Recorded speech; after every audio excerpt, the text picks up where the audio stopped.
Hey, what up, YouTubers? It's NBF062966, otherwise known as Norm. I'm here on Monday night, and I'm going to do a response video to New Wave Girls thread from November 27th, 2010. This is going to be my first time responding to a thread. I've enjoyed watching a lot of the threads and a lot of the responses, so I thought I'd do one myself. The first questions were 5 albums that I bought for one song and then loved the entire album. Well, the first one, and sorry, I don't have the vinyl, I only have the CD. The first one is Blind Melon's first CD, or first record. I bought it for No Rain, but then when I brought it home and listened to it, there were great songs like Tones of Home, Change, I Wonder. Shannon Hoon is very much a running joke, I guess, with a lot of people in music, but with the way he passed away and all that. But I do think the guy was an awesome singer, and I absolutely just love that record. Second one, again, I don't have the vinyl, I only have the CD, is Jane Child's first record. She's actually from Toronto. I bought it for the single Don't Want to Fall in Love. It's very much a synth pop record. It has some really good songs as well, like Welcome to the Real World, Don't Let It Get to You, You're My Religion Now, Hey Mr. Jones. And it's kind of got a Prince vibe on it, some of it does, and it's very synth oriented, and I just like it. Jane Child. My third one, and again I don't have the vinyl, only the CD, but it's Gnarls Barkley Saint Elsewhere. I bought it for the song Crazy, but I was a big fan of CeeLo from Goody Mob, and I also knew about DJ Danger Mouse with his interpretation of the Beatles' White Album. It was all released online. Anyways, Crazy was the big hit, but I ended up loving songs like Go Go Gadget Gospel, Saint Elsewhere, Gone Daddy Gone, Smiley Faces, The Boogie Monster, Just a Thought. This whole record is actually awesome, so I love playing this, so this would be my third pick. My fourth album that I bought for one purpose, which would be, this is the Seahorses, Do It Yourself.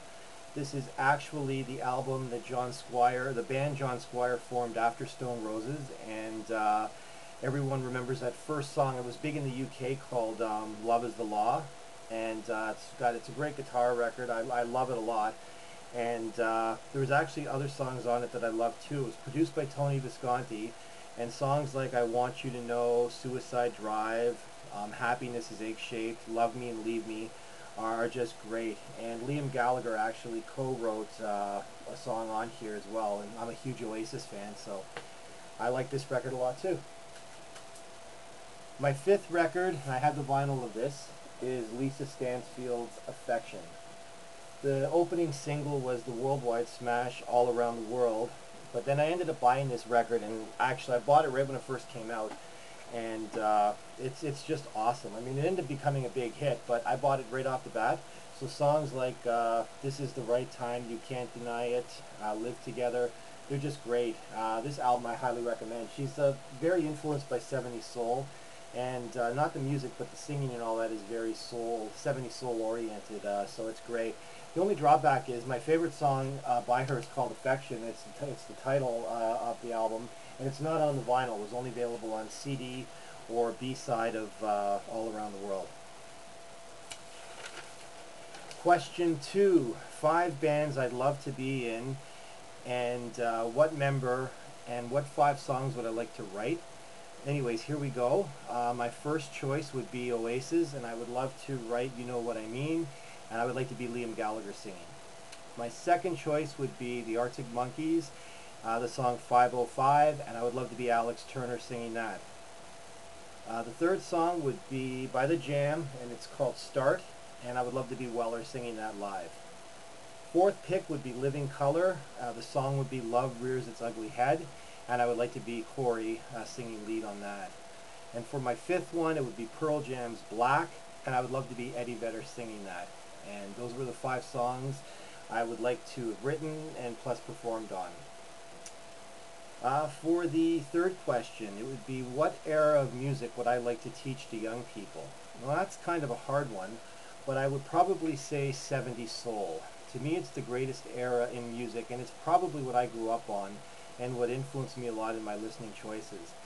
You know, artists and artists like Marvin Gaye, Curtis Mayfield, Stevie Wonder, Earth, Wind and Fire, the Isley Brothers, the Jackson 5, Undisputed Truth, Isaac Hayes, James Brown, and even lesser known bands like 24 Karat Black from Stax Records and a group called Skull Snaps who released one album. And it's probably a funk album that just really blows my mind still when I play it. So I would really like to get the message out there for young people to check out 70s soul. I know a lot of people probably would say 70s classic rock, but for me it would be 70s soul music.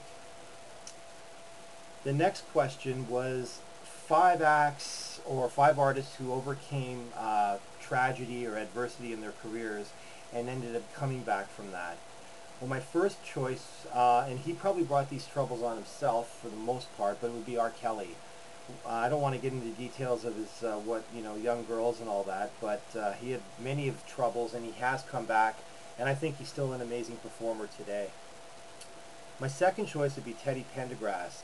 You know, he suffered that horrific car crash in 1982 that left him paralyzed from the waist down, and even though his voice was never really the same after that accident, he released a few good albums after that, and I give him great credit for coming back, and rest in peace, Teddy, because you're missed. My third choice would be Marvin Gaye. And first of all, in the late 70s, he went into tax exile in Belgium. He was involved in a messy and costly divorce, which the album Here My Dear is probably, that was the album, that was his divorce album. Drugs were a problem, and he ended up probably going as low as you could go, and then he came back with 1982's amazing record Midnight Love. That was, for going out, that was a great album to go out on. We all know what happened on that day on April 1st in 1984, and his death probably impacted me more than any other artist passing away. My fourth choice would be Chrissie Hynde of the Pretenders.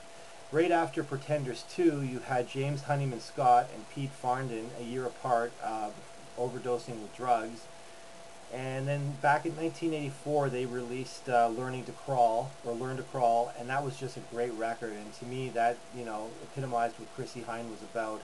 And the comeback she had after what happened to, half of the band a couple years previous to that, just shows what an awesome person she was. I love the Pretenders, love Chrissie Hynde.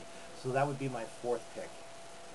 My fifth pick would be Bernard Sumner, Peter Hook, and Stephen Morris, the members of Joy Division at the time. We all know what happened to Ian Curtis and his suicide. What did they do? They reformed and started New Order. I know a lot of people are going to, I'll be skewered for this, but Joy Division I love, but I love New Order even more. So that would be my fifth pick, would be the surviving members of Joy Division going on to form New Order. Okay, the next question. Last question I think is, what last 6 records did I listen to? Well, in their entirety. Here they are. First one is Silvers 2. It's the second record by the Silvers, and this is actually a great record. If you like a lot of R&B from, younger acts, this is a really, really good record. It's pre-Boogie Fever and all that crap they released afterwards. This is a great record. Next up would be The Reflections, Love on Delivery. Blah. This is a great record too. It's a good soul album. Liner notes were written by Melba Moore. And this is just an album I really, really recommend if you like R&B and soul. For people into funk, this is a really, really good funk record. It's called LTG Exchange. This record is actually worth quite a bit of money on the internet. People want up to like $70 to $200 for it, especially in Europe. This is a funk record. It's really, really good. Weekend Part 1 and Weekend Part 2. This whole record is really, really awesome. Next up is Clear, Intimate Connection. Played this. This is a record from my end of high school days and college days that I really, really like.